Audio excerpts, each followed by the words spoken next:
तो दोस्तों आज के इस वीडियो में हम बात करने वाले हैं शीरीष के फूल निबंध की, जो कि लिखा है हजारी प्रसाद द्विवेदी जी ने। इस निबंध की हम चर्चा प्रमुख 3 बिंदुओं पर करेंगे। सबसे पहले रहेगी निबंध की प्रस्तावना, फिर बात करेंगे निबंध के मुख्य भाव की या मुख्य भाग की, और अंत में हम बात करेंगे निबंध के निष्कर्ष की। तो दोस्तों सबसे पहले अपन बात कर लेते हैं निबंध की प्रस्तावना के बारे में। आचार्य हजारी प्रसाद द्विवेदी का निबंध शीरीष के फूल प्रकृति और मनुष्य के आपसी संबंधों का गहन विश्लेषण है।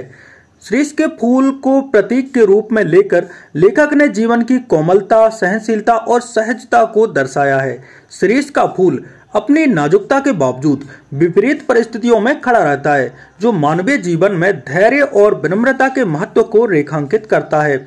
यह निबंध पाठकों को जीवन में संतुलन, प्रकृति प्रेम और मनुष्य की आंतरिक शक्ति की अनुभूति कराता है। शीरीष के फूल ने इसे प्रतीकात्मक मतलब जो द्विवेदी जी हैं, इन्होंने शीरीष के फूल को प्रतीकात्मक शैली में प्रस्तुत किया है। अब बात कर लेते हैं निबंध के मुख्य भाव की। निबंध की शुरुआत निम्न पंक्तियों से होती है। यहाँ से निबंध की शुरुआत होती है, जहां बैठकर यह लिख रहा हूं कि आगे पीछे दाएं बाएं शीरीष के अनेक पेड़ हैं। यहाँ पर मतलब निबंध की शुरुआत इन्हीं पंक्तियों से होती है। शीरीष के फूल निबंध में आचार्य हजारी प्रसाद द्विवेदी जी ने शीरीष के फूल को जीवन के दर्शन और मूल्यों के प्रतीक में प्रस्तुत किया है।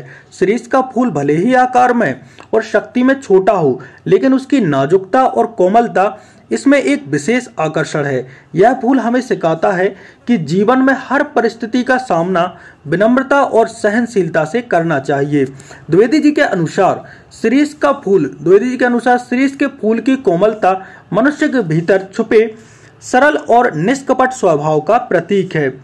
फूलों का झड़ना यह संकेत देता है कि जीवन में परिवर्तन स्वाभाविक है, इसे सहजता से स्वीकार करना चाहिए। उन्होंने इसे भारतीय संस्कृति और जीवन दर्शन से भी जोड़ा है, जहां सहनशीलता और मृदुता को महान गुण माना गया है। शीरीष के फूल के माध्यम से लेखक ने यह भी बताया है कि जो चीजें कमजोर दिखती हैं, वे अक्सर अधिक स्थायी और प्रभावशाली होती है। मनुष्य को अपनी आंतरिक शक्ति को पहचानकर जीवन की कठिनाइयों का सामना करना चाहिए। यह निबंध प्रकृति के प्रति गहन प्रेम और जीवन के प्रति सकारात्मक दृष्टिकोण को व्यक्त करता है। अब इसमें ज्यादा समझाने की कोई बात नहीं है, इसलिए मैंने इसे सिंपली एक बार पढ़ दिया है कि आप लोग भी पढ़ते चले और मैं जो पढ़ रहा हूं उसको आप लोग सुनते चले। इससे आपका कॉन्सेप्ट बिल्कुल क्लियर हो जाएगा कि जो शीरीष का फूल निबंध है, इसमें द्विवेदी जी के मूल भाव क्या हैं, ये आपको समझ में आ जाएंगे। अब बात कर लेते हैं शीरीष का जो निष्कर्ष है, निबंध का निष्कर्ष है। शीरीष के फूल निबंध का निष्कर्ष यह है कि जीवन में धैर्य, विनम्रता और सहनशीलता का महत्व सर्वोपरि है। शीरीष का फूल हमें यह सिखाता है कि विपरीत परिस्थितियों में भी अपनी कोमलता और सादगी को बनाए रखना ही असली शक्ति है।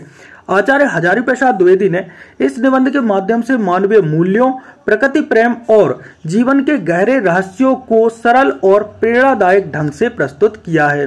तो यहाँ पर हमारा जो शीरीष के फूल निबंध है, इसका एक प्रकार से सारांश है, वो होता है समाप्त।